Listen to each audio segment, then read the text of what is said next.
Guru Srila Prabhupada ki Samaveta Gaura Bhaktivinoda ki Jai Gaur Premanande Hari Hare Krishna, dear friends, Vaishnavas, respected devotees, I offer my humble obeisance at the lotus feet of all the assembled friends, devotees, guests.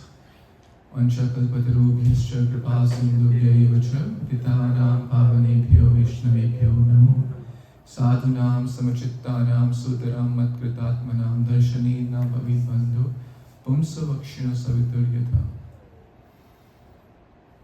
As by the rising of the sun in every morning, the darkness is dissipated, similarly Srimad Bhagavatam explains that just by having Sangha of the devotees, the darkness in our life also dissipates.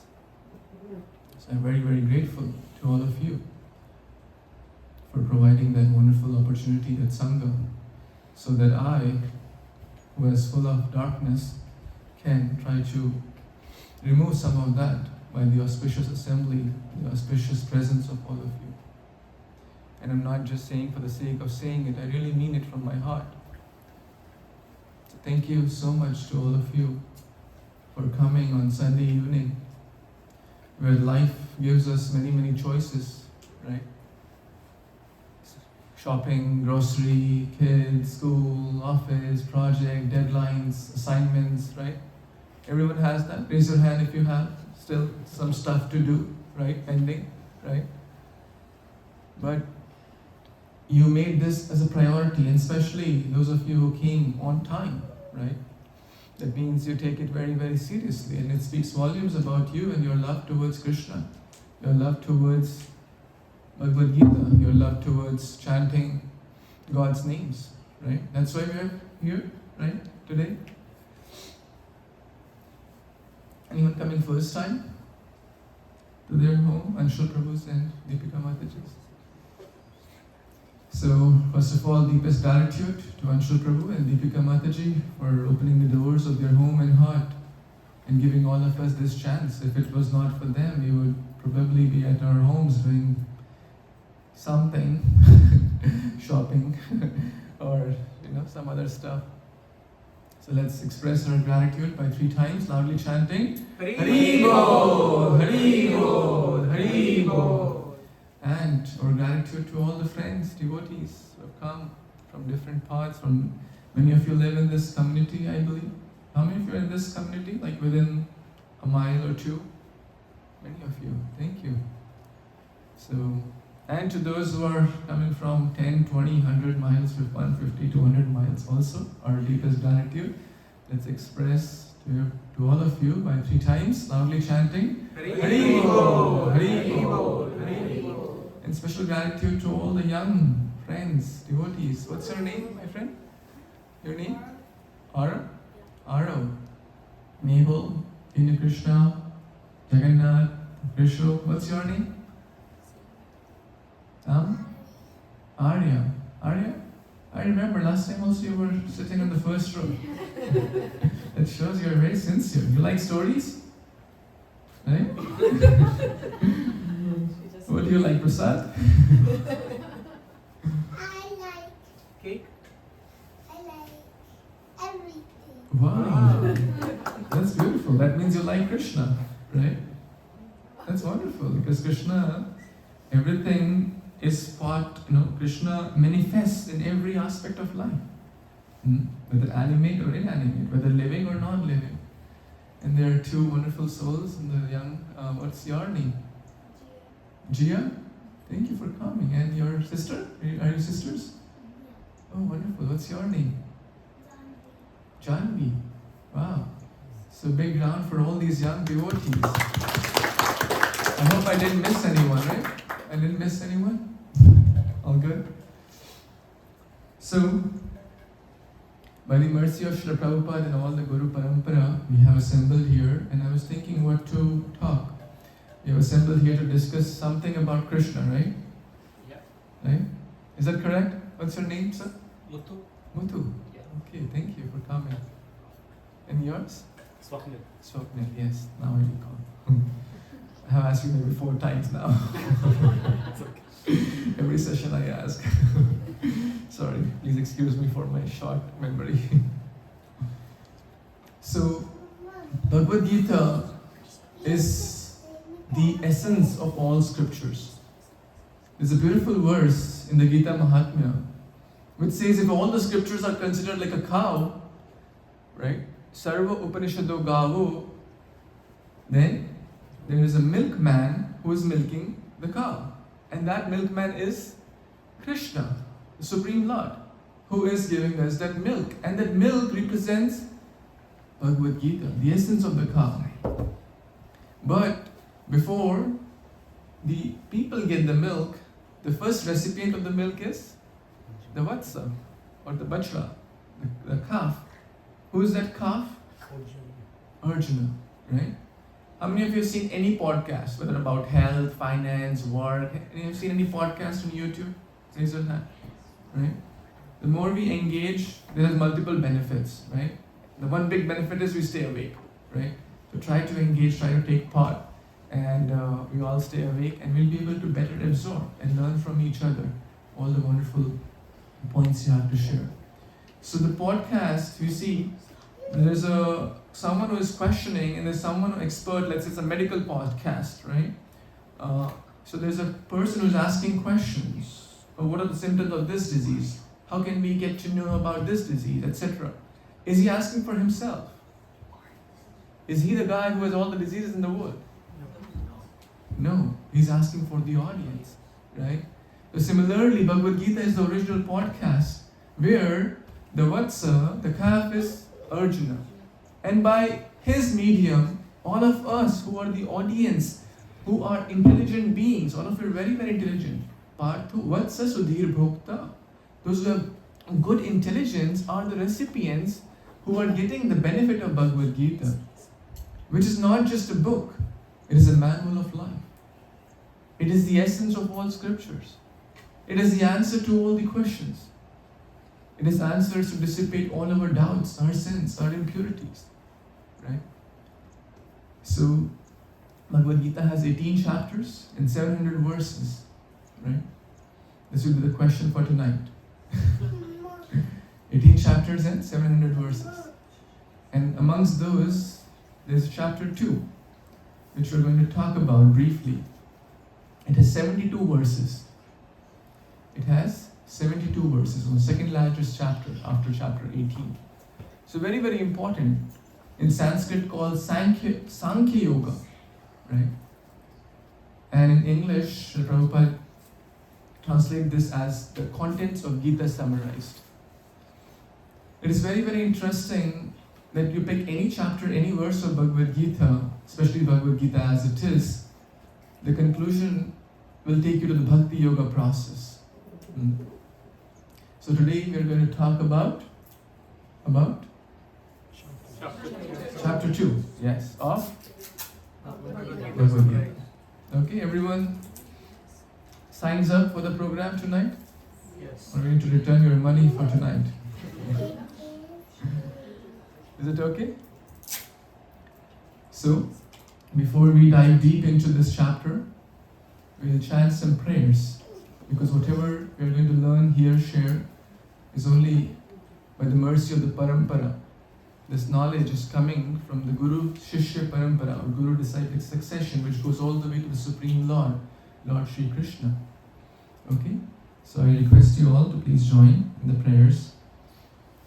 Om Agyantimirandhasya Gyananjana Shalakaya Chakshurunmitam Yena Tasmai Shri Gurave Namaha Shri Chaitanya Manobhishtam Sthapitam Yena Bhutale Swayam Rupa Kadamayyam Dadati Swapadantikam Vandeham Shri Guru Shri Yuta Padakamalam Shri Gurun Vaishnavamscha Shri Rupam Sagrajatam Sahagana Raghunatanvitam Tam Sajivam Sadvaitam Savadutam Parijana Sahitam Krishna Chaitanya Devam Shri Radha Krishna Padan Sahagana Lalita Shri Shakhanvitam Shra Shri Krishna Karuna Sindhu Dinabandhu Jagatpati Gopesha Gopika Kanta Radha Kanta Namostute Tapta Kanchana Gaurangi Radhi Vrindavanishwari Vrishabhanu Sute Devi Pranamami Hari Priya Yacha Kalpatarubhyascha Kripa Sindhubhya Evacha Patitanam Pavanebhyo Vaishnavebhyo Namo Namah Namo Vishnupadaya Krishna Prishthaya Bhutale Srimate Bhaktivedanta Swamini Namini Namaste Saraswati Devi Gauravani Pracharini Nirvishesha Shunyavadi Paschasya Jai Shri Krishna Chaitanya Prabhu Nityananda Shri Advaita Gadadhara Shivasadi Gaur Bhakta Vrinda Hare Krishna Krishna Krishna Hare Hare Hare Rama Rama Hare Hare Hare Krishna Krishna Krishna Hare Hare Hare Rama Rama Hare Hare Hare Krishna Krishna Krishna Hare Hare Hare Rama Rama Hare Hare Mukam karoti vachalam pangam langayate girim Yat kripa tamaham vande Shri Guru Dinatarinam Paramananda Madhavam Shri Chaitanya Ishwaram. Kirtan is already done. Now we'll do towards the end. Then you can play this. Is that okay? You play nicely. We'll give you the opportunity to play at the end. Okay, will you play at that time? Awesome. You're so amazing. That's why you love everything.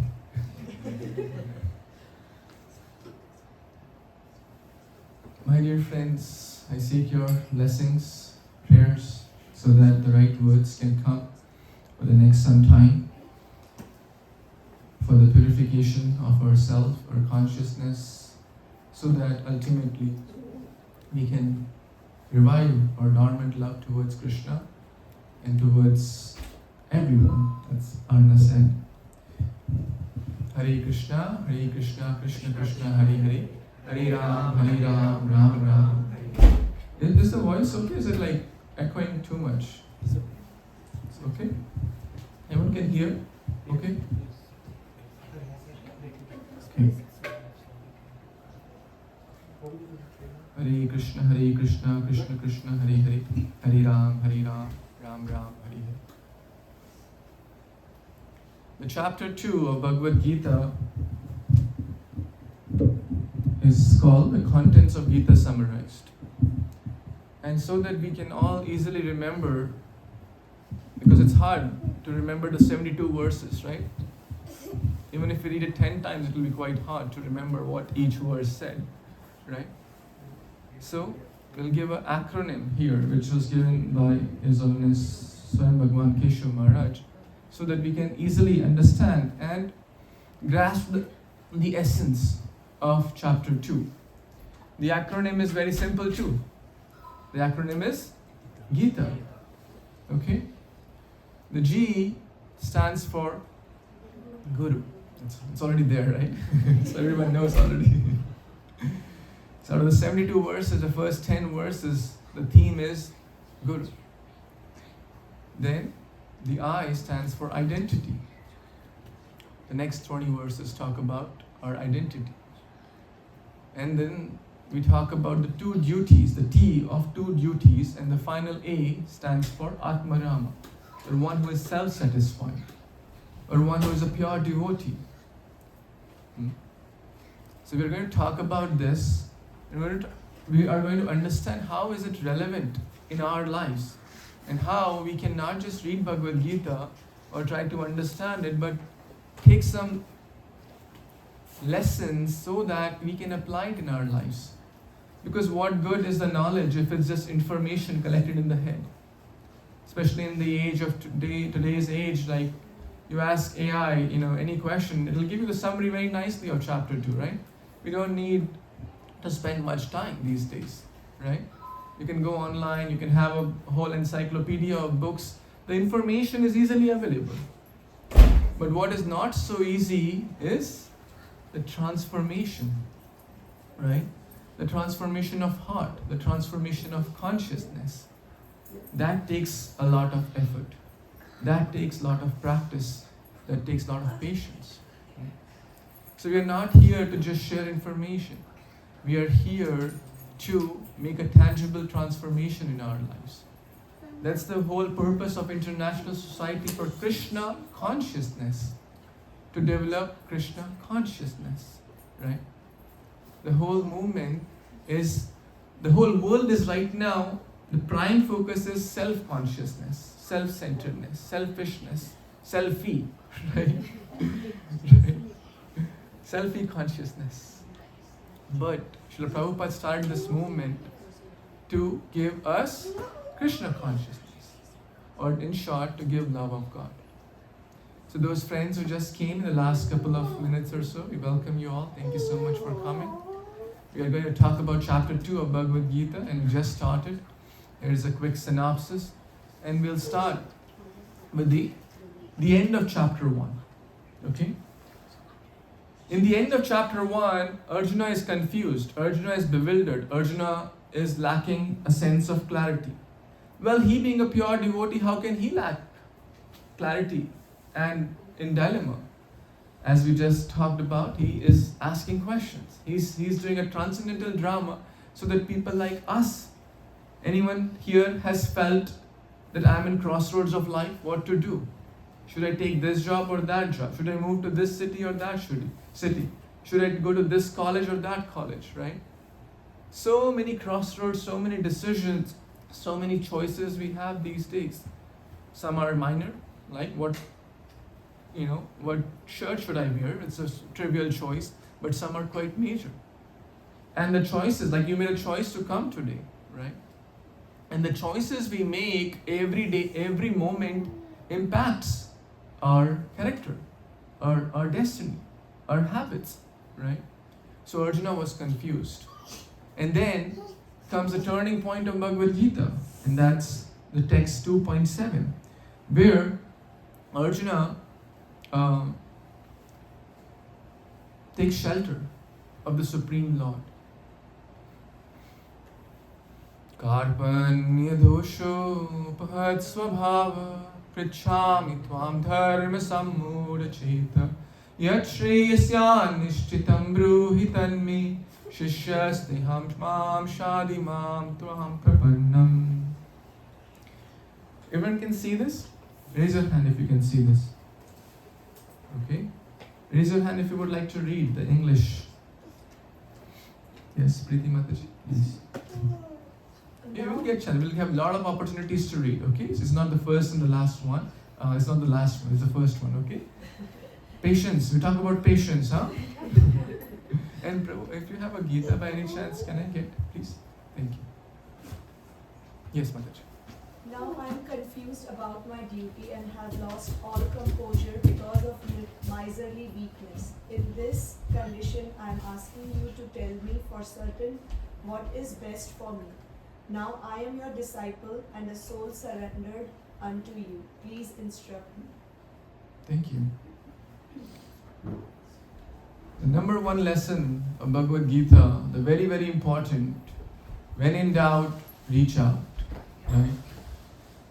When in confusion, if we want to get out of confusion and misunderstanding and stress, we need to approach someone superior who has seen the truth, who knows the truth, and who is a selfless well-wisher, who can help us to come out of that confusion, that stress, by giving a higher purpose of life.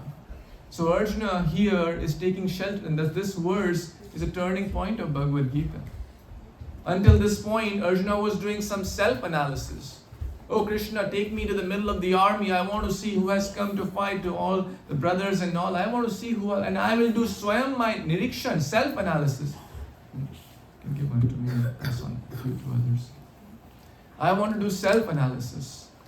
But what was the conclusion of chapter 1? He was crying, he was stressed, the Gandiva, his hands are shaking, Gandiva is falling. he was in more distress. So very, very important, seek the seer, right?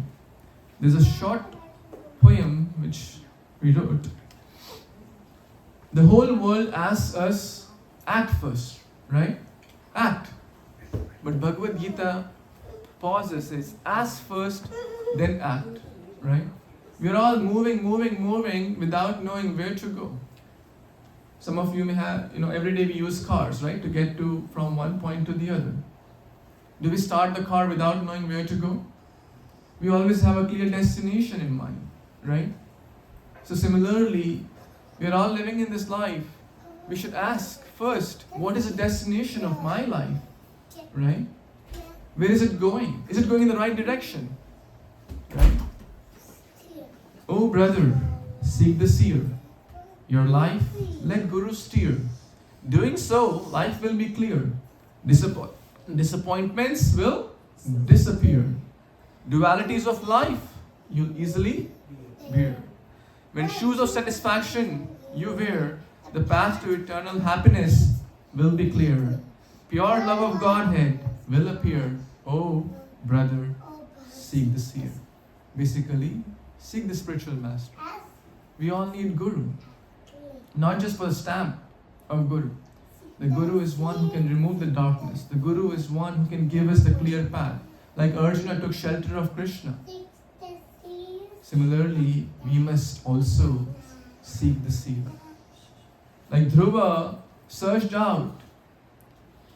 In the Bhagavatam, Purusha Prabhupada says, when someone has the right eagerness and the intensity to search for the right spiritual master, pure Guru, Krishna will send a Narad Muni in his or her life. Because the Lord is sitting where? Everywhere, as Arna said, in the heart also. He's sitting in the heart. When he sees that the disciple has pure intentions to search for the right Guru, he will send the right spiritual master. And no doubt, all of you are very, very sincere soul. Therefore, by the mercy of Srila Prabhupada, we are assembling here. He's our eternal Shiksha Guru. If it was not for him, we would all probably not be here. If it was not for him, he took the selfless and compassionate act of traveling on Jaladuta on a cargo ship at the age of 70 years, bearing 2 heart attacks on the journey. Why? To give pure bhakti to all of us. So, that's a very, very and most important topic of Bhagavad Gita, that we must approach a spiritual master. Then only the life will be happy. The life will take a U-turn. A good U-turn when we take shelter of the Guru. Then, don't lament over what's not worthy of lamenting. So, the first G of chapter 2 is Guru, right? The theme is Guru. So, Arjuna took shelter of Lord Krishna. Who is his Guru? And who gave him the clear path, wisdom and direction. Now, Guru might be sometimes heavy, and the Guru might sometimes chastise also.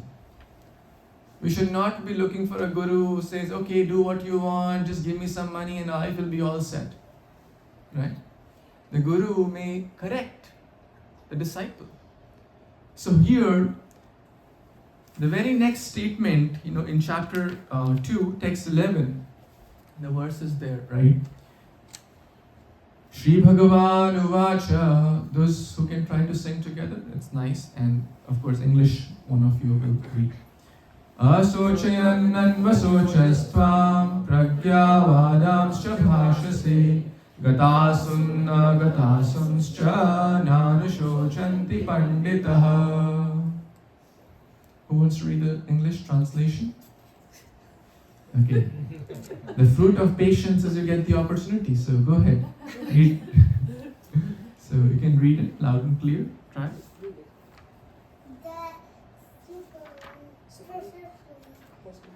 Godhead said while speaking, learn well what you are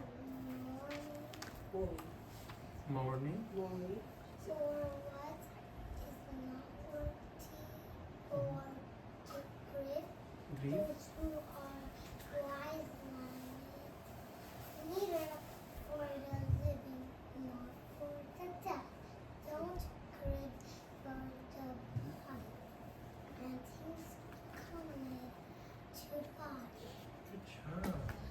you.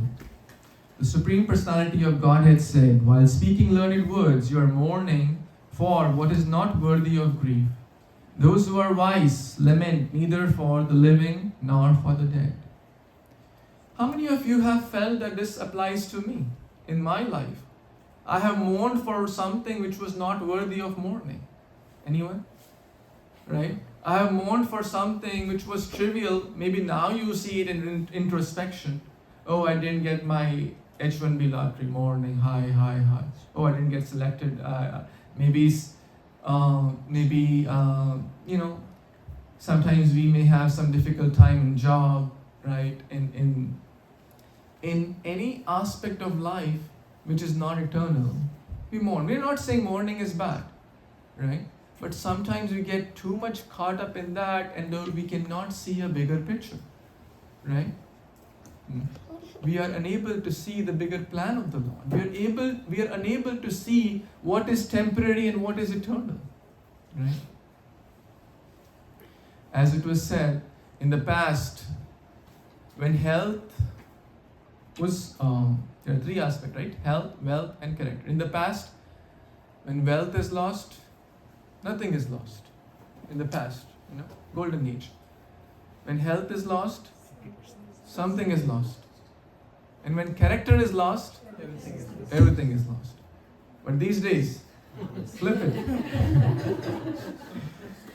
When character is lost, nothing is lost. Who cares? Character, bitch khaya humne. When health is lost, something is lost. Oh, beach mein hi. And when wealth is lost, everything is lost. Right? This is true. So true in this world.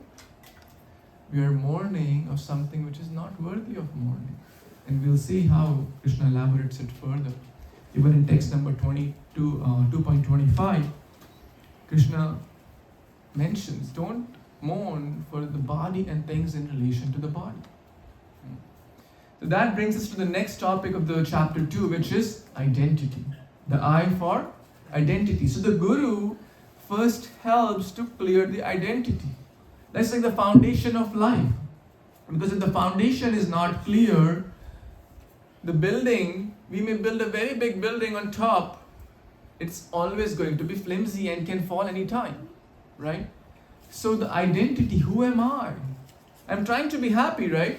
Everyone wants happiness. I'm trying to get to the destination of life, but what is that? Who am I? So these are the intelligent questions which intelligent people ask. Atato Brahma Jigyasa. How many of you have wandered upon this question today or in the past? Who am I? What is the purpose? Anyone has pondered? Right? Yeah. Some of you? Okay, now Krishna, the podcast is making us ponder. Right? This is the beauty, right? We may not have these questions, but still the beauty of Sadhu Sangha, the beauty of reading Bhagavad Gita is make us think, right? To challenge or to think in a good way. Where am I going? Where am I supposed to go? Right? And Krishna says in text number 14, O son of Kunti, there's so many verses, so I'm just going to skip some of them so we have less time and a lot more things to talk about. Being equipoised, be tolerant. There will be ups and downs, there will be heat and cold, there will be challenges, there will be loss and gain, there will be health and disease. If you scan through Bhagavad Gita, you will find at least 50 plus verses. 50 plus verses out of the 700 verses Krishna is speaking about equipoised, be tolerant. Sama, sukha, dukkha, heat and cold, joy and sorrow. Very, very important. Because no matter who we are going to experience this. Everyone agrees with that? We are going to experience dualities. We are going to experience whether we are a 5-year-old or 50 or 100, rich or poor, Indian or American, male or female, no matter what our visa status is, no matter what our, any status, these are the dualities of this material world. Till the point we are here, we are going to experience the dualities. What is the solution? Tolerance is very, very important. Tolerance, tolerance, tolerance. Krishna emphasizes many, many times in the Bhagavad Gita. And the person who is tolerant and who meditates, in text number 15, Krishna says that tolerance is the key to liberation, right? O best among the men, the person who is not disturbed by happiness and distress, is steady in both, is certainly eligible for liberation. Very, very important. So tolerance leads to liberation. Tolerance, the shoes of tolerance. One devotee shared this. If we wear the shoes of tolerance, what will happen? The pebbles, the thorns of life will not harm us. A beautiful way to remember. There might be thorns, there might be pebbles, there might be rough terrains on the roads and the forest. You may go for hiking. We wear shoes. Why? So that our feet are not disturbed by those pebbles and thorns. So what are those shoes? What are those shoes? The shoes of tolerance, right? Satisfaction, being equipoised. And what are the thorns, pebbles? What are those thorns and pebbles compared to? The difficulties, dualities of life, ups and downs of life, right? So, we will not be disturbed. So we must meditate. Bhagavad Gita text number 16, it says, by studying the nature of both means temporary versus eternal, body versus soul. And that's how Krishna comes to the next point of identity, right? He comes to the next point of identity, that we are the spirit soul. We are not the body. Again, you might say, well, Prabhu, we have heard this like 2,000 times. Right? How many of you heard this? At least hundreds of times. Right? But it's very, very important. That's why Krishna is repeating. The acharyas are repeating. We need to hear it again and again. Right? Because just hearing one time does not lead to transformation. By repeatedly, our consciousness needs to hear again and again. I'll come to this story shortly, but I want to talk about this first. There's a whole thing called cryonics. Has anyone heard of this? Yes. You've heard of this? What is this? So they basically freeze the brain and the body and they try to preserve it for hundreds of years. Beautiful. You're very intelligent. Okay, something new for those who have heard that body-soul thing. So, science these days is doing some research, and there are some people who never want to die. Is anyone here who does not want to die? Anyone here? Yeah. We don't want to die. Why? We want to live forever because that's the eternal nature of the soul. Right? But the problem is we identify ourselves with the body. If someone asks you, who are you? What will you say? Oh, I am Arna, or I am Mehul, right? That's what we say. Or maybe, oh, I'm a doctor, I'm an engineer, I am a female, I'm a mother, I'm a father, I am an employee at Chase, or I am a manager, right? These are things we might say, right? Or I'm Indian American, right? Or I wear this kurta, or this is my height, my weight. All those things are body. So we are so used to talking and understanding that we are the body. But the soul is eternal, therefore we want to live forever. But unfortunately, if we identify ourselves as the body is not going to live forever. And Krishna, in at least 15-20 verses from text number 16 onwards till text number 30, talks about that how body is temporary and the soul is eternal. How the body is like a dress. When the dress goes old, how many of you are happy to buy a new dress? Raise your hand. If the dress is old and worn out, right? We're all happy, right? We don't feel we mourn, hi, what about my old t-shirt which has 5 holes in it, right? What will happen to that? I don't feel like giving it up. Anyone does that? No, we happily are okay, it's gone, let's use it for puja. Right? And we'll get a new shirt and wear that, okay? So we don't mourn, but that's what Krishna is saying. Don't mourn for which is anyways temporary, right? So there is some people, and this guy was recently in the news also for some of you, he was in India, he's researching. He has a whole movement called Don't Die. And he has a very specific diet and this and that, this therapy, that therapy. I'm not going to die forever. Okay. That's his idea. Anyone is free in this world to think what they want to think, right? But even if one lives a lot, right? We are not here, to say one should live 100 years or 200 years. The purpose of life is always more important than the duration of life. Of course, we don't encourage that one should try to minimize duration of life. Whatever God has planned, let the body, go its course. But the bigger purpose is, the bigger important thing is the purpose of life than the duration of life.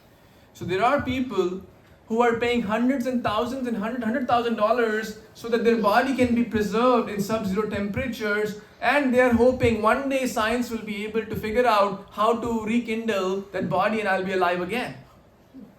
There are hundreds and hundreds of dead bodies, and that's basically cryonics, right? Because they don't want to die. And they're hoping one day, science will figure it out. This is like a story I heard. It's more like humor, but it's story also. I don't know how much truth it is.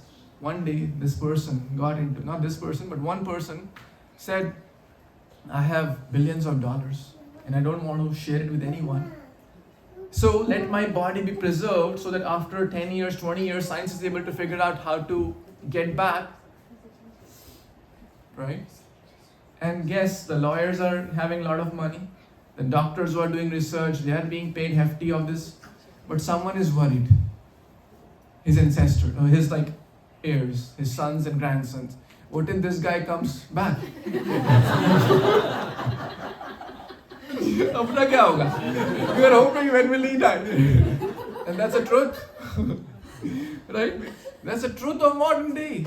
I saw someone video, like the body is dead, their mother or father, and they're worried about stamp. Is pe stamp karo. Angutha lagao isko. So that the property can go on my name. This is the unfortunate reality of life. And then these people said, okay doctors, we will give you the money, you stop the research, we agree it's not possible, and he gave them more money, and like a big mess, right? Story time. One time, a lady, her name was Gautami, approached. Her child died untimely, very unfortunate. And she was very, very morose, like any mother would be, very natural. We are not saying that devotees don't have a heart. They have a more compassionate heart. But what is Bhagavad saying? Don't be too attached. Too much attachment, excessive attachment will not lead to any good. Right? So Gautami went to Lord Buddha and asked. She was very troubled, disturbed, concerned. I have heard you are very, very noble, you are very, very great. Can you please bring my child back? And Buddha said, yes, I'll bring your child back. Okay? But I need something from you. What? $10 million? Like those people? He said, no, I just need some mustard seeds. Okay? I'll get you the mustard seed. I can get hundreds of those.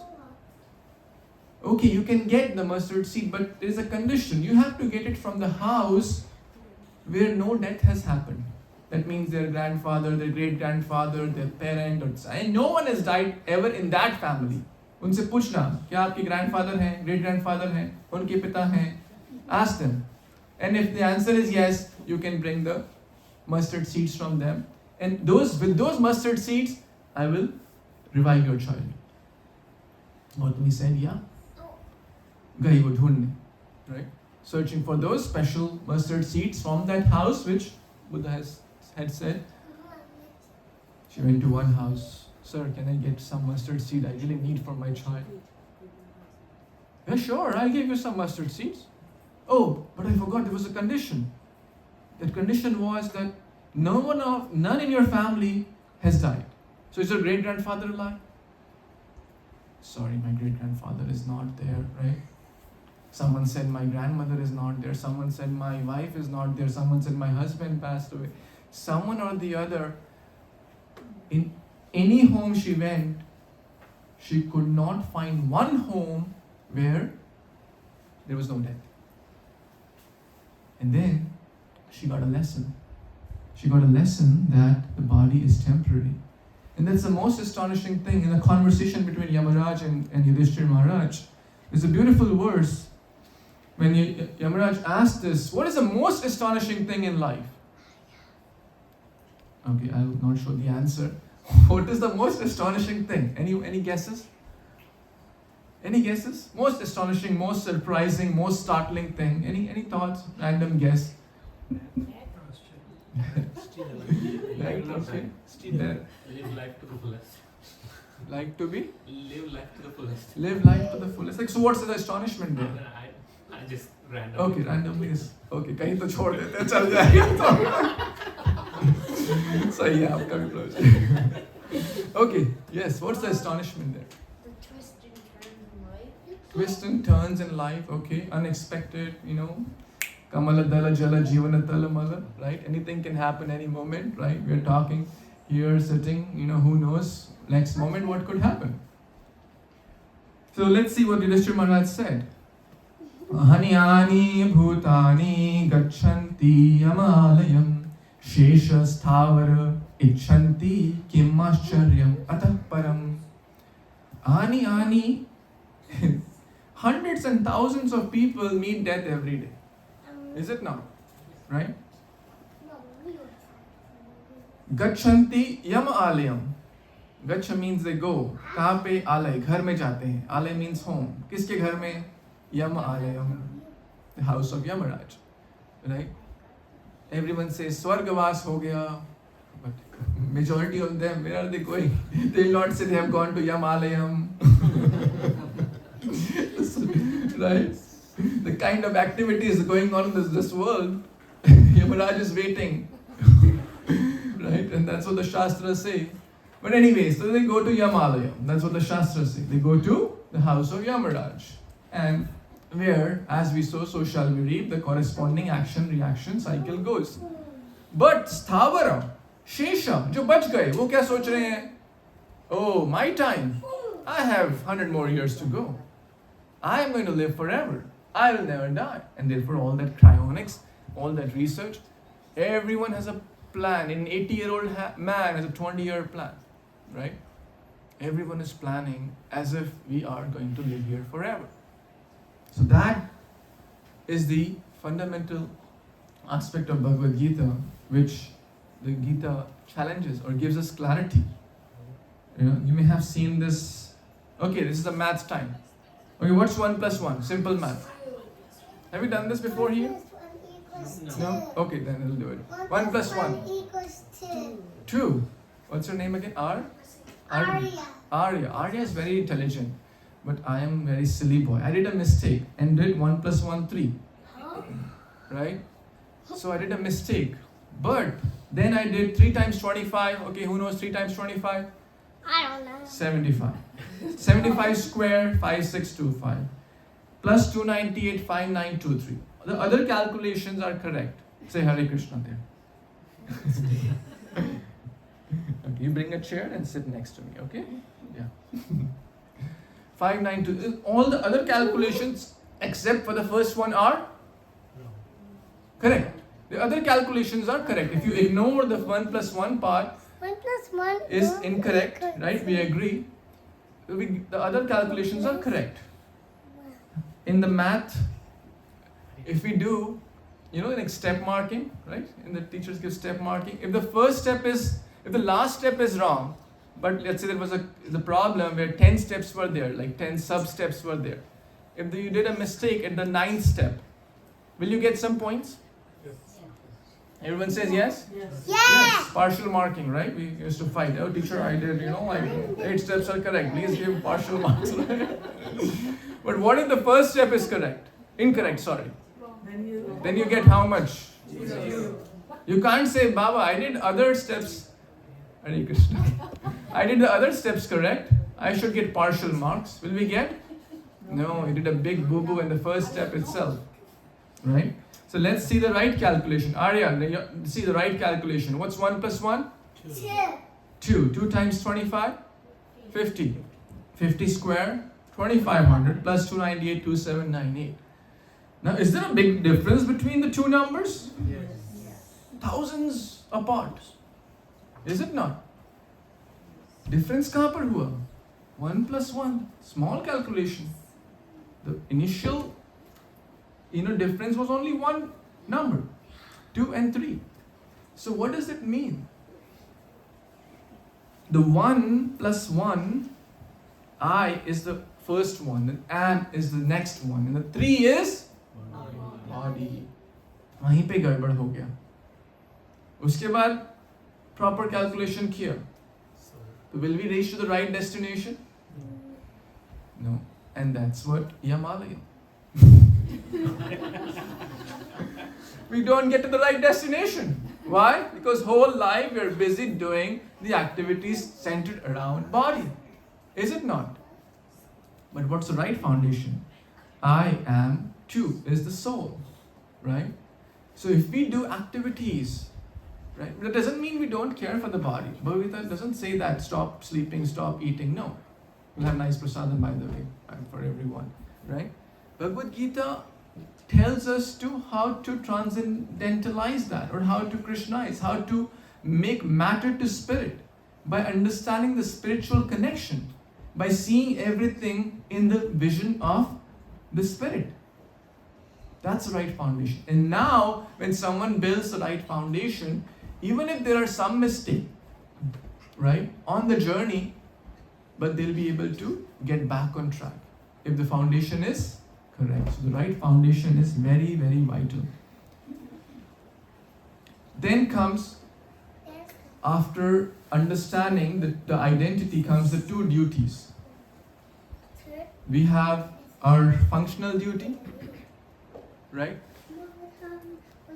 Many of you are working, we have duty as an employee, right? Many of you are fathers, mothers. We have duty as a parent, right?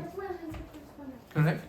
We have a duty to maintain the house, pay the bills, and take care of the car, get the fuel, get the grocery. All these are functional duties. The child who goes to school or college, they have some other functional duties. What are their duties? To study, to sit quietly, right? You want some water? Right? So, to study is their duty. They don't have to worry about arranging the finances, right? That's parents' responsibility, right? So when we were child, we had a different functional duty. But maybe when we are retired, or by the location, we can change jobs. So someone is employed for this company, tomorrow they are employed for this another employer. Their functional duties may change, right?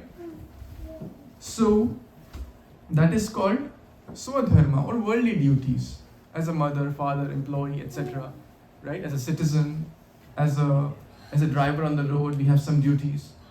But more important are the Sanatan Dharma, the eternal duty, the fundamental duty, right? And that duty is to serve Krishna. So confusion about duty comes from clarification of identity. Can anyone repeat that? Want to repeat, please? Yeah, maybe a little bit loud. Okay, someone else from the back, you want to repeat? Confusion about duty, clarification of identity. Yeah, confusion about duty comes from clarification of identity. So it's very important to understand our true identity. Because, for example, let's say there is a judge, right? If the judge is doing some analysis and has to declare some judgment, he may be dealing with hundreds of cases. But if the case is about his own son, then there may be some difference. Do you agree? Right? Because he has a different identity there. He's not just seeing as a potential, victim or whatever. He's seeing his son also. And that's why Arjuna got confused. It's not that Arjuna was fighting his first battle. right? Arjuna was a world-class warrior. He had defeated hundreds and millions of people. But now, when he saw his brothers, his uncles, his teachers, his grandfather, he had a confusion of duty. His heart, his mind, his hands were all in turbulence. Why? Because he was seeing his own family. Then that's why Krishna helped him to clarify his real identity, right? The functional, which you talk about, that's temporary, right?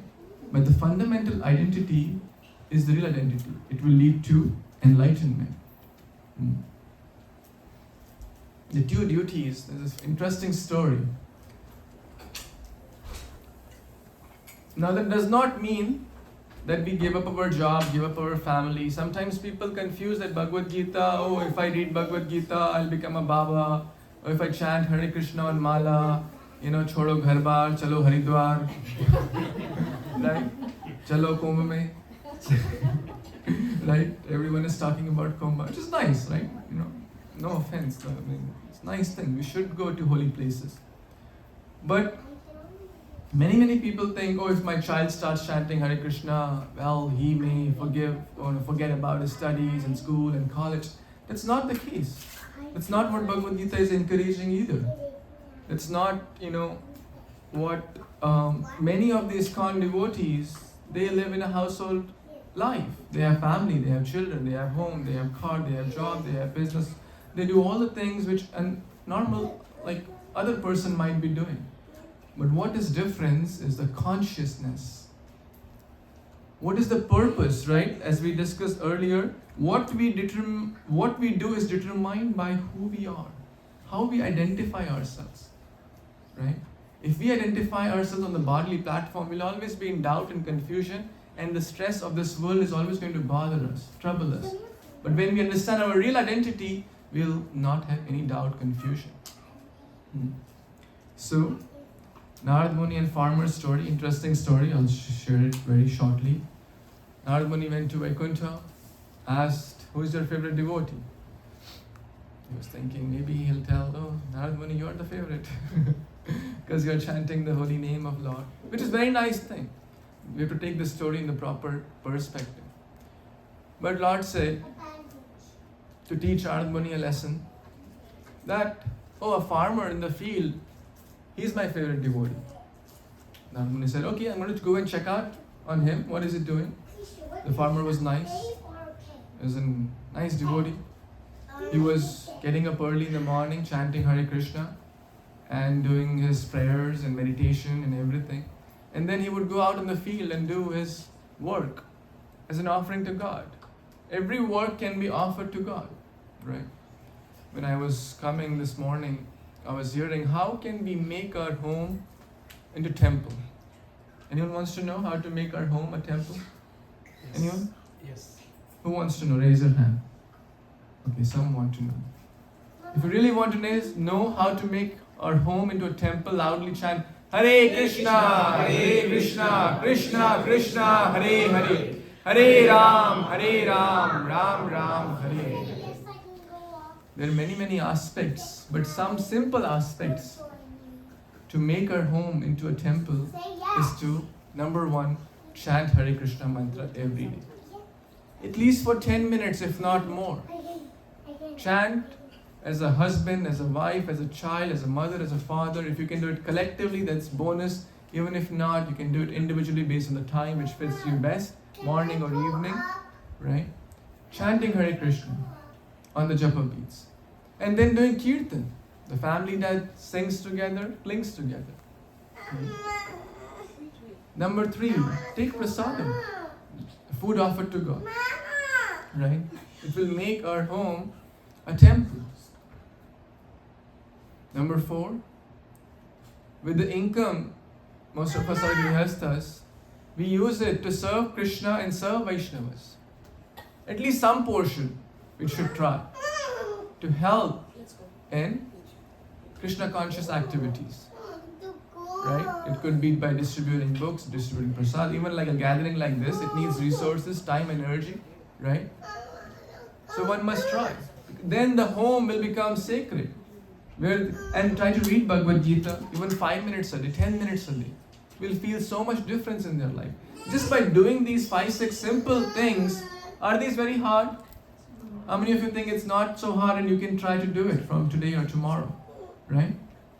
Chant Hare Krishna, take prasad, use the resources in some aspect, in some frequency, whether you want to do it monthly, quarterly, something. Try with something to serve Vaishnavas, to serve Krishna, to distribute prasad, to distribute books, to help others also get closer. And then, yatra gayanti mad bhakta tatra tishtami narada. Wherever my name is chanted, Krishna says, I am personally present. So, that farmer was doing that every day, morning and evening, and then Narada Muni came back and said, well, he's only chanting your names a few times, but I'm chanting 24/7. I should be better. Then Narada Muni, then Lord Vishnu gave him an oil pot. He said, okay, take this oil pot on your head or on the hand, but make sure it's no drop of oil spills. Huh? Right? It's okay, I'll go, take it around and come back. And then he came back and then Lord Vishnu asked him, how many times you chanted my name while doing this activity? He said, well, I was so absorbed in making sure that oil does not spill. Right? So Krishna has given us some activities. We must do our dutiful work, and that's what the T of two duties stands. Bhagavad Gita does not say give up work, give up family, no. We all have some functional duties, but align the functional duties with the fundamental duties, then it will have purpose. Otherwise, shrama eva hi kevalam. Otherwise, those two duties will not have any purpose. So from text 31 onwards, Lord Krishna talks about the sakam karma yoga. Do your duty as a Kshatriya. If you don't perform your duty, you will get sin. You are thinking you will be noble by not fighting. You think people will think, oh, you are a great person who gave up this? People will say, look at the coward Arjuna. He left the battlefield, right? And you think you'll be able to be happy? Rather, you'll suffer more. You're trying to avoid the killing of your friends and family members. You'll suffer more when people will dishonor you. Worse than death. And so he continues, and then he talks about the Nishkam Karma Yoga that one must do. Again, talking about tolerance here. Do thou fight for the sake of fighting without considering happiness or distress. Na kaam karte chalo, right? Without thinking what is going to, it's not that we just use our intelligence, do your best, leave the rest on God, right? Karmanyavadhikaraste ma phaleshu kadachana. So don't be lazy. Bhagavad Gita is not saying us to be lazy, to give up our work. But Bhagavad Gita does mention us to not be over-attached, right? Body and things in connection with body will keep changing. Body is ever dead, soul is never dead. Soul is indestructible. So many verses Lord Krishna says that soul cannot be killed by fire, air, water, etc. Soul, no one can destroy because it's indestructible. But on the name of detachment, very important point, don't be irresponsible. Well, ultimately, though, jo hona hai, ho jayega. है ना? Right? कई लोग ऐसा बोलते हैं, जब भक्ति का समय आएगा तब अपने आप हो जाएगी. Right? When the time will come, when God's mercy will be upon me, then I'll also do. They don't say that to their employer. Oh, boss, Mr. Boss, when this project is supposed to be done, it will happen. Why are you bothering me asking for updates? Right? That's going to happen by the will of the Lord. Right? And next day he'll be fired. Over there we are very, very determined. So we should at least show some determination on the path of bhakti also. Right? Don't leave everything on Krishna. At least do our part, right? Right? The kind of determination we show, like for raising kids, right? I'm not saying anything is bad, or for the work, right? The employee, we are like getting up early, okay, ready, this, that, school, ye chhodna hai, then employee and assignments, projects, planning. Majority of the day goes in, you see, office, work, then sleeping, 6-7 hours gone. It's all on the bodily platform. At least some time in our day, an hour or two or so, we should try to be on the spiritual level or true identity. As Gauranga Prabhu says that if we make sure that our evening 8 to morning 8 is rightly done, then the morning 8 a.m. to evening 8 will be in line. So what does that mean?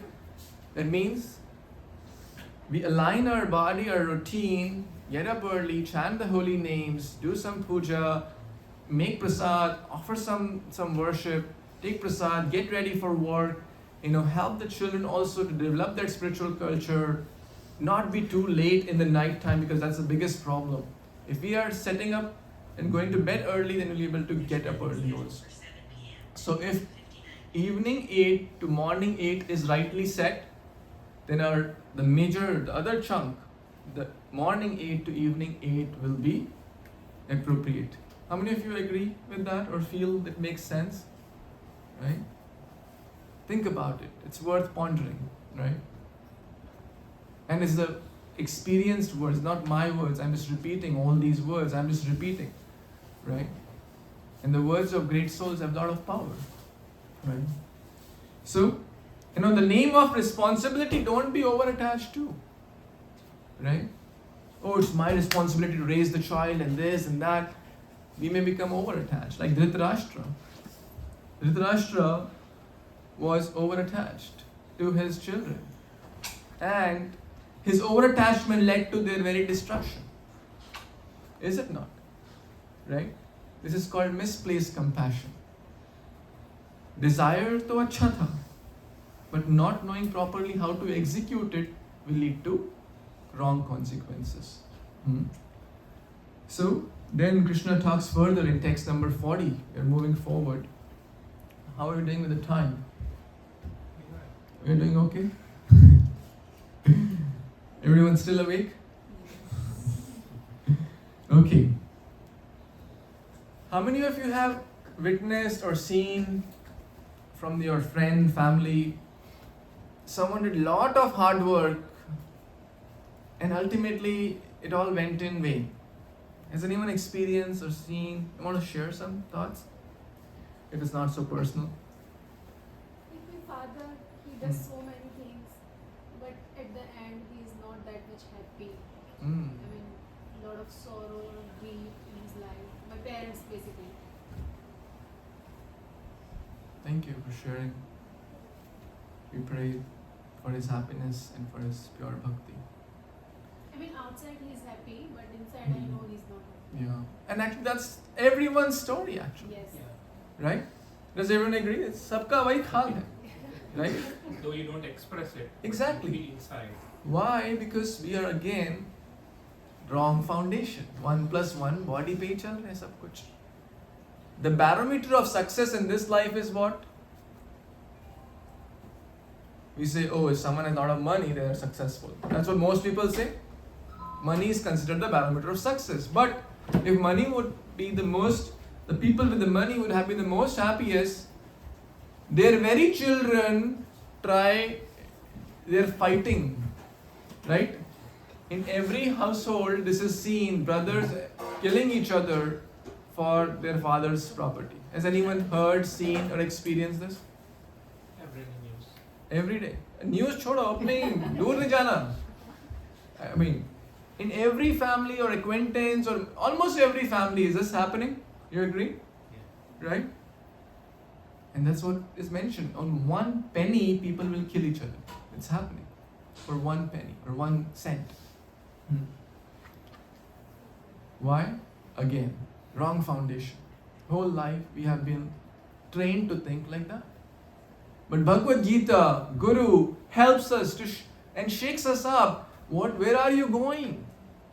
Is this the destination you want? No.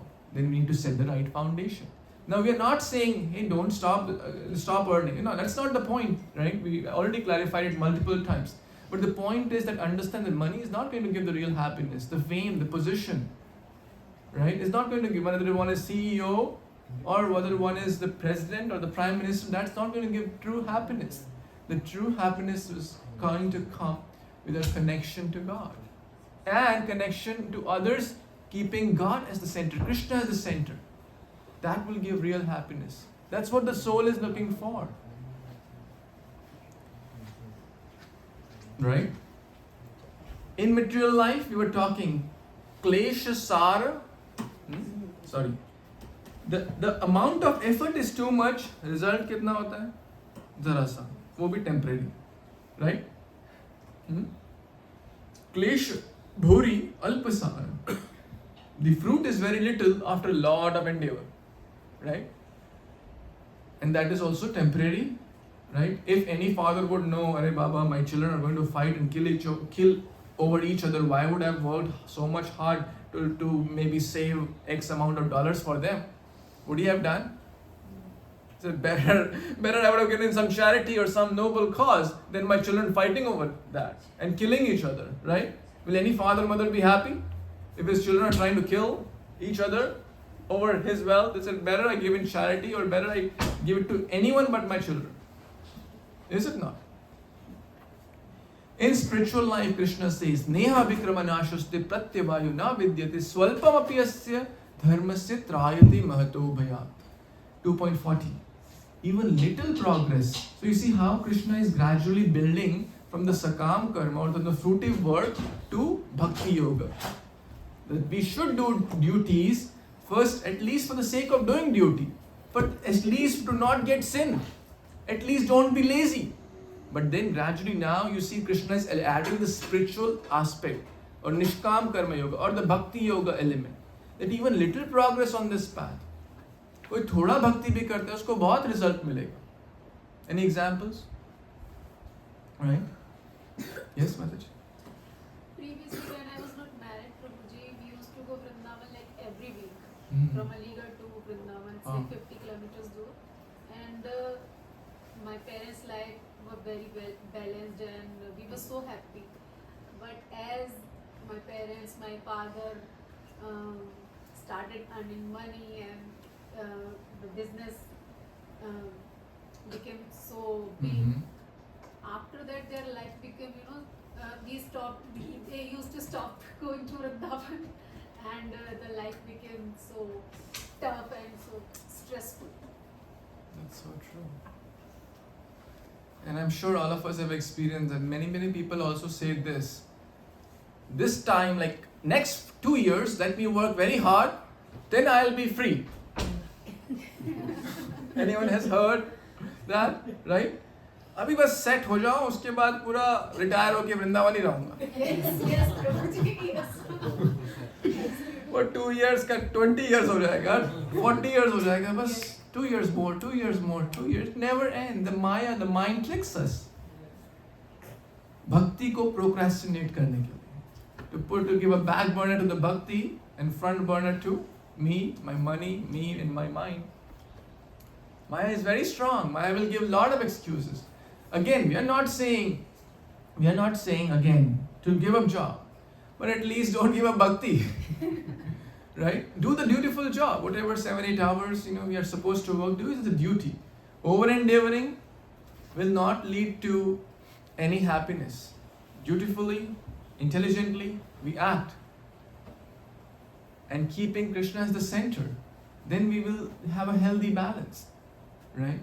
Because ultimately, what good is, even if one makes, let's say, $1 million salary and kills one's soul, has no time for the family, has no time for spiritual life, has no time for Krishna conscious, what good is that? That's not going to give happiness, right? So often the mind may trick us, so we have to be careful. What's the right time to practice bhakti? 30 years? 40? 50? What do you say, Prabhu? What age we should start practicing bhakti? 60? Now? Now? Whenever you get, no? Yes. That's why he's late.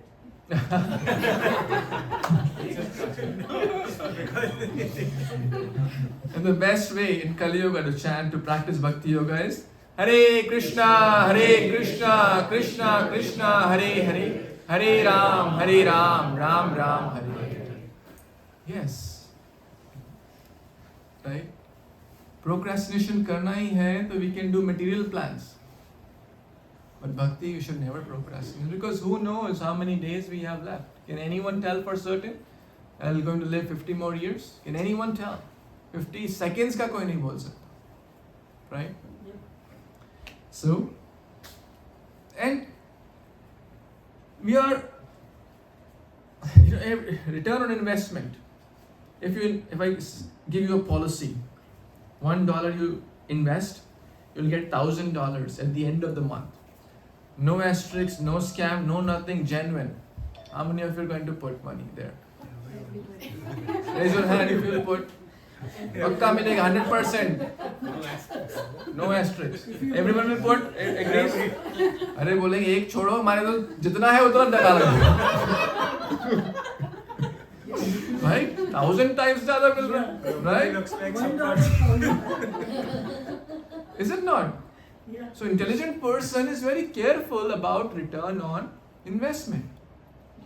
Material life में ज़्यादा मेहनत करने पे कुछ नहीं मिलता. Temporary क्या मिलता है? दुख, सफरिंग. Right? दुख ही मिलता है, right? But in bhakti, little advancement, little progress will give. There is no loss or diminution. अगर मान लो आज कोई मिलियनर बन गया, नेक्स्ट लाइफ में मिलियनर बनेगा वो? Who knows? He could be a millionaire, करोड़पति से रोडपति आ जाएगा. Right? He could be born in a beggar's family. Right? Or a very poor family. Maybe the end. Right? But in spiritual life there is no loss, because the soul is eternal. Right?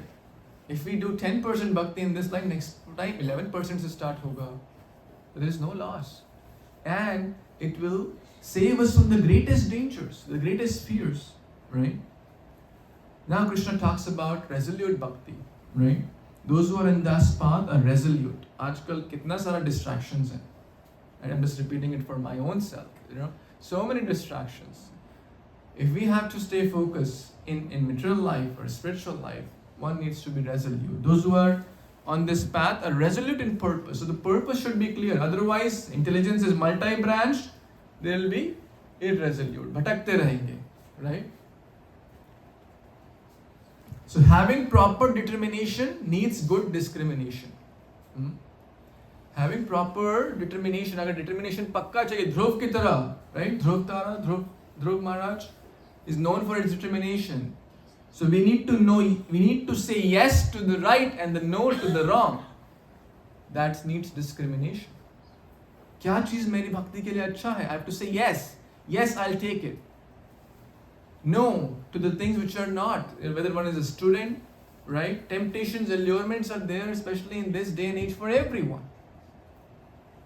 The whole social media, the platform is all meant to keep us glued to those things which are not very productive for us. So, determination means saying yes to the right and no to the wrong. The mind क्या करता है? Mind says no to the right. है ना?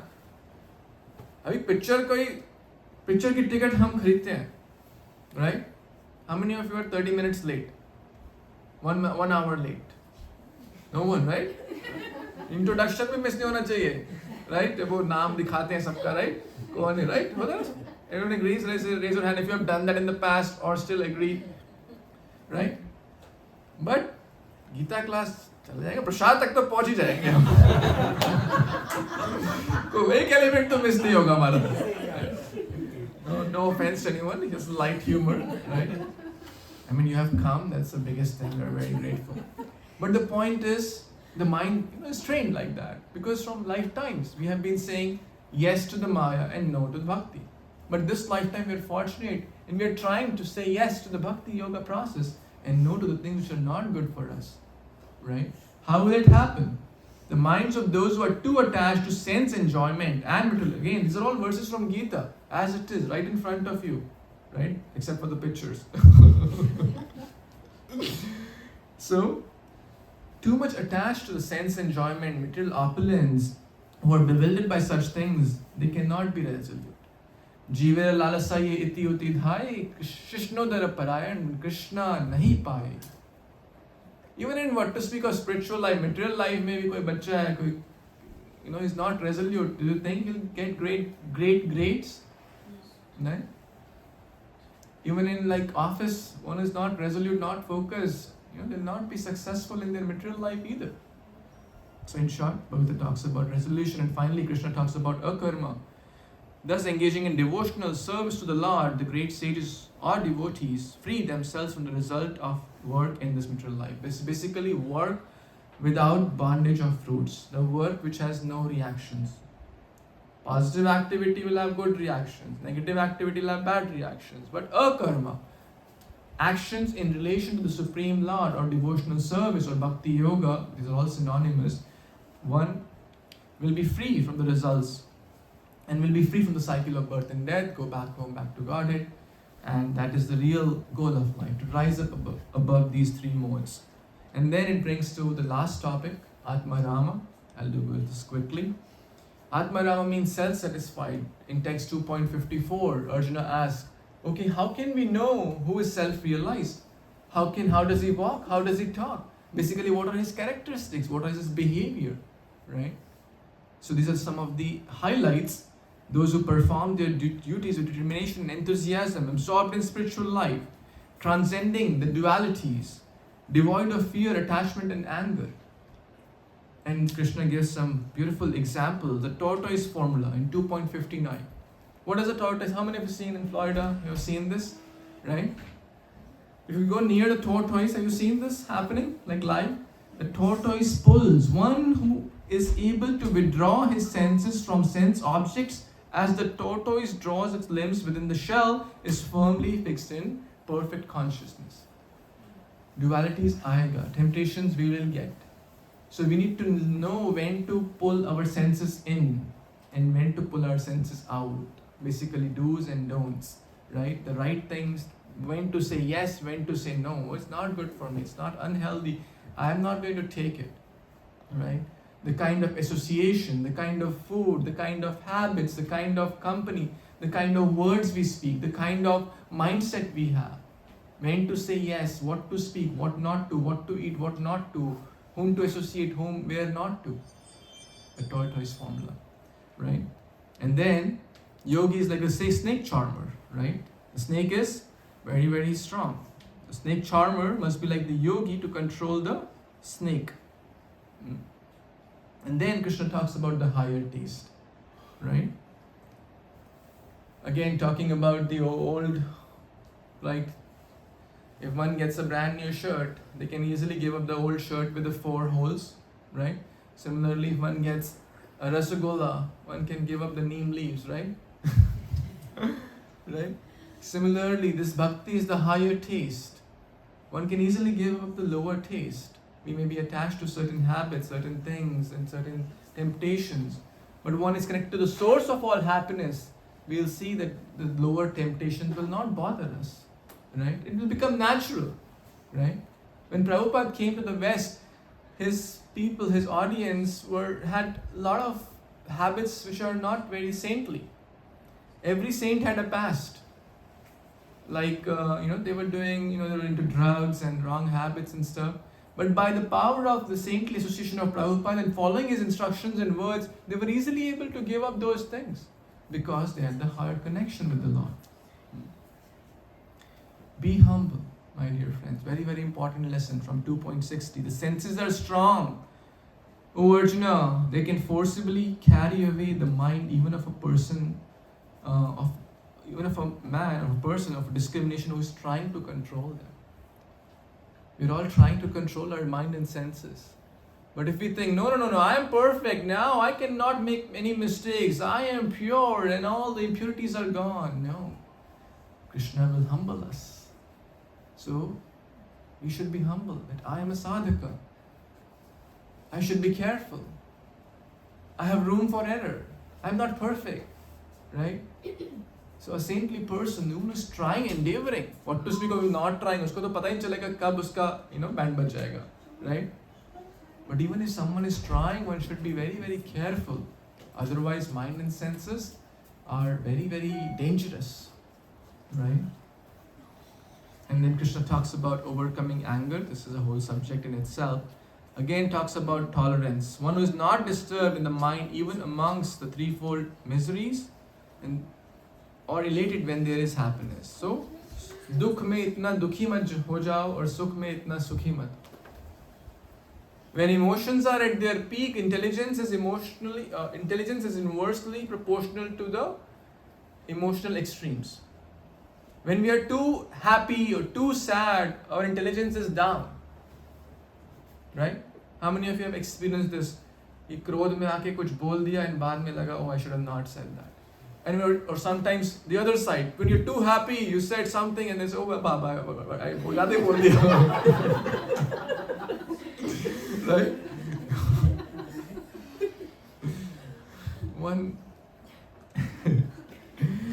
One person, one child came to the father and said, Father, can you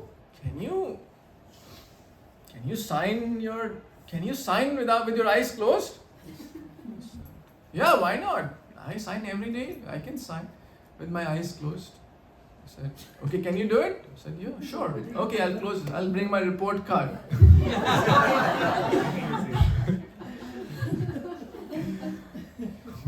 I went to a wedding in India and people are drunk. And they are drunk, they don't understand it's 10 rupee note or 500 rupee note. Uda raha. He's drunk. He doesn't know. He loses consciousness. Generally people in India, in North India marriages, they, somehow they are used to note udate hain. As if they're showing, I don't know what. वो भूल जाता है व्यक्ति is a drunkard, he doesn't know it's 10 rupee, 100 rupee, 500 rupee. And the people who are like grabbing the nose is saying, they're feeding him more alcohol. So that he loses consciousness and give 500 rupee notes. Crazy. So the point is, when emotions are extreme, intelligence is very, very low. So it's okay to take a pause when you're too angry or too happy, too sad, too low. Don't make a big decision. Then otherwise we'll end up regretting that. And how is it that possible? आजकल बहुत सारे stress management, time management, stress management, anger management seminars are going on. One guy, was giving a big seminar for anger management and stress management, right, to the youth in college.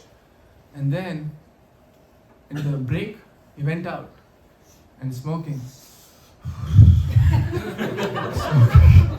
And this, or one of the devotees, Amoglila Prabhu, you may have seen, he went out and asked, Sir, you are teaching about stress management? Looks like you are so stressed. He said, Kya karu? This college, I have given so many seminars, my past due balance, I have given so many invoices, $10,000 is past due, they're not giving my money, I'm so stressed about it. I don't know when they're going to give my money. Therefore, I'm stressed and I'm trying to vent it out. Oh. Just by some artificial means and stress, anger, control nahi hota. There's a beautiful poem which Chaitanya Charan Prabhu wrote. For the disconnected, wisdom can't last. For the disconnected, moods change very fast or dangerously fast. In a moody mind, peace is not found. Lacking peace, happiness is just never around. Right? Isn't that beautiful? 2.66 of Bhagavad Gita. One who is not connected with the Supreme can never have either transcendental intelligence nor a steady mind, without which there is no possibility of peace, and without peace, how can there be any happiness? Ashantasya kuta sukham. So we want happiness, right? We want peace, right? But जब तक connection नहीं होगा भगवान से, nothing will get. Just by attending seminars, you see the outcome. So basically, we need to connect with the Supreme. He will help us out. We cannot overcome this lust, anger, greed, envy on our own. It's very, very hard. Mam maya durathyaya. Mamevya prapadyanti mayami tantaranti. If we take shelter of Krishna, Krishna will help us. And that's how the mood of the prayer, of the chanting also. Krishna, I cannot do on my own. I'm struggling with lust, I'm struggling with anger, greed. So many vices are bothering Krishna. Please help me. I need you. You are my friend. You are my mata. You are my pita. Krishna, you are my eternal friend. Please help me out. That's the yearning of the devotee.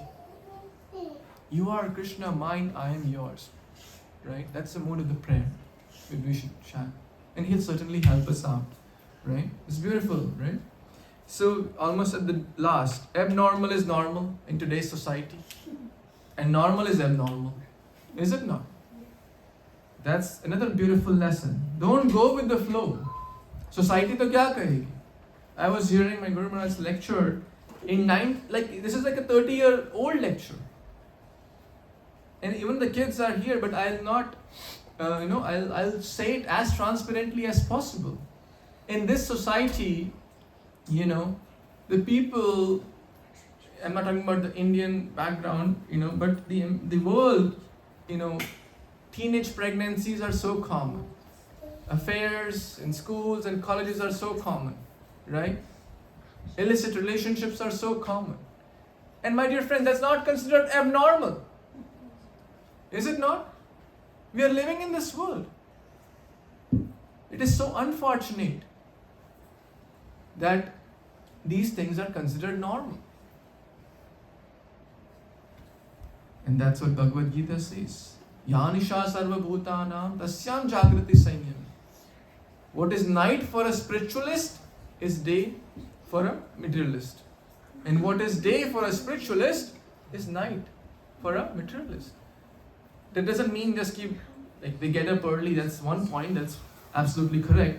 But the point is, the behavior, the whole 99% of the population is unfortunately going in a wrong direction. And guess what?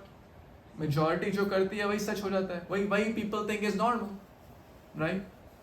And if someone is not doing so, he is or she is considered abnormal. So, bhed chal follow karne se kuch hoga nahi. We have to think. We are intelligent beings. Animals don't have great intelligence to think, but we do have. Am I following this path? Will I get to the right destination? Is this the way I want me and my family to be in their destination of life? Or I want to take a path which may in the eyes of society may not be normal, but in the eyes of the scriptures it is the recommended path. What do I want to be? I want to take the path of scriptures. The modern society may say what not, but I will not deviate from the right path, because the manual, if you buy a product, the speaker, and let's say he wants to troubleshoot it, right? He'll go to that product manual, right? Usi company ka. So Gita is the manual of life given by the creator, the manufacturer, Krishna himself. If we take manual of this Baba and that Baba, and they may be doing illicit things and wrong things and promoting wrong behavior, we will not get to the right destination of life. So we have to refer to the right manual. So day and night. What is normal? What's abnormal? And finally the 72 verse of Bhagavad Gita. All these things, again, I am here to just repeat as it is from the Bhagavad Gita. I am not a preacher. I am not, sharing, do this, do that, you should do, you must do. No. I am here to just share for my own self. And if someone feels inspired, you can try to apply. There is no harm in trying, right? There's no harm in introspecting, in giving a genuine try.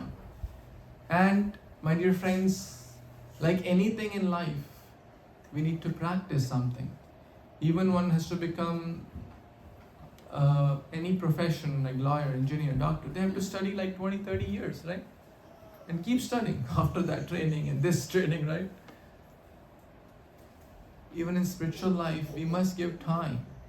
Overnight, oh, I'm chanting Hare Krishna, my anger is not going away. Janam janam ki meli chadar kaise daag chhudao. We have to give time. But if we keep rubbing, if we keep like the famous, there's a slogan, even the stone on the well gets the impression of the soft rope. The hard stone gets the impression of the soft rope when the rope rubs repeatedly. Similarly, our hard stone, no matter how hard it may be, when we keep rubbing with the holy name, it will get the impression of bhakti, Krishna. It may take time, it will take time, depending upon how serious and sincerely we are doing. But Krishna says, this way, that is the way, this way of bhakti yoga, which we talked about, setting the right foundation, approaching the right spiritual master, set the right foundation, practicing the two duties in a bhakti way, in a beautiful way, keeping Krishna as the center, and trying to develop those divine qualities like tolerance, like equipoise, like satisfaction, right? Trying to overcome anger in connection to the Supreme Lord, otherwise it won't be happening. That is the way of spiritual and godly life, after attaining which the man is not bewildered. If one is thus situated even at the hour of death, one can enter into the kingdom of God. So this ends the chapter in the summary. G is Guru, I is identity, the two identity, the body, soul. We discussed the two duties, functional duty and fundamental duty. And finally, the Atma Rama, the qualities of self-realized soul, how can we develop it? And I want to thank all of you for your time, your attention, your patience. And let's pray for all of us so that we can not just hear it in our head, but try to apply and have transformation in our heart. Thank you so much for your time, your patience, your attention. Bhagavad Gita Upanishad ki jai, Guru Srila Prabhupada ki jai, Samaveta Gaur Bhaktivinoda ki jai. Hare Krishna. So with that, any thoughts, any comments, any questions, any complaints, corrections, feedback? Yes. Yes, sir. You had Sanatan Dharma in one of the slides. Can you just talk about that, please? I think it's an identity. Yes, it's the very It's an identity. Yeah, Sanatana also means eternal. Jiska ant na ho, right? It's the eternal spiritual duty, right? Dharma means what cannot be taken away from that. Like the dharma of liquid, of the water is liquid, taralta, right? Similarly, what is the eternal dharma of the jiva, also called like jaiva dharma? We are jivas or souls. So what is our eternal dharma, Sanatan dharma? Is Jivira Surupha Krishna Nitya Das. We are eternal servant. And you see now also, the dharma is there, but it is being misdirected. For example, instead of serving God, people are serving dogs. Right? God said DOG ho gaya. They take great pride and no one is embarrassed to pick after the dog is done. Right? Right? In India it's considered like so the point is, we are all serving someone or the other. Our boss, our family, our employer, our dog, our cat. And our dharma, we have forgotten to serve God or Krishna. So the Sanatan Dharma, which the Bhagavad Gita is encouraging and requesting us to follow, the real dharma of the spirit soul is to serve Krishna, the Supreme Lord. And that will give real happiness. Thank you. Thank you. Thank you, bro. Any other thoughts, comments? Prabhu, you want to add something? Any other? Okay, yes, you're back. Hari bol. I have a question. Yes, ask your question. Does duty serving doing some reading happy and balance? Sorry, can you help? Can you help me understand? Saying duty means happy and balanced? Duty means happy and balance. Duty means, yes, to do what we are supposed to do in a happy mood, in a balanced way. Yes. You're right. Intelligent. I have more questions. Wow. So you do your duty? Okay, what is your duty? You tell me. What's your duty? My duty What's your is to balance when I do handstands. Okay. Nice. Wait, one more question. Okay, let's first answer your duty. What's the duty of children? How? Oh, actually, that was the next question she was having. What about today? We talk about body and soul. You're talking about my body or my soul?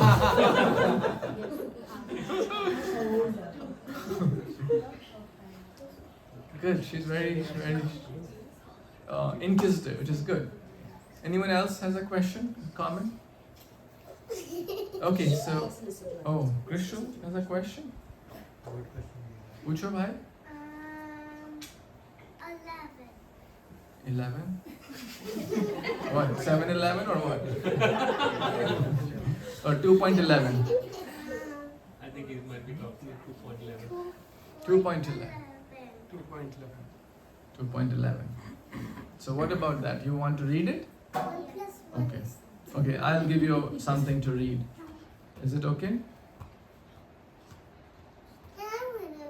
You want to read? I think he wants to get a chance. So you read this one, 38. Do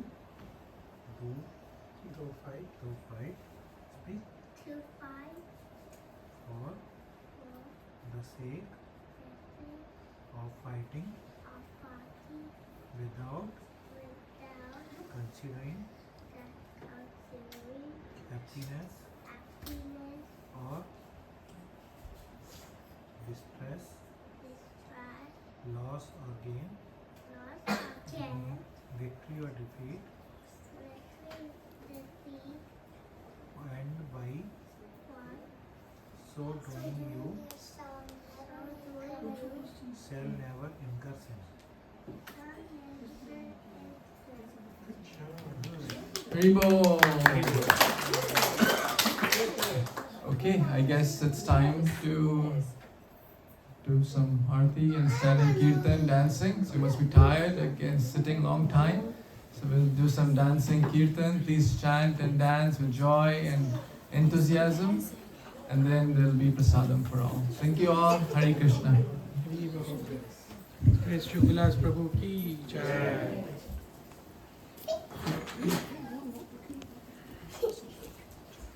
I can listen to you.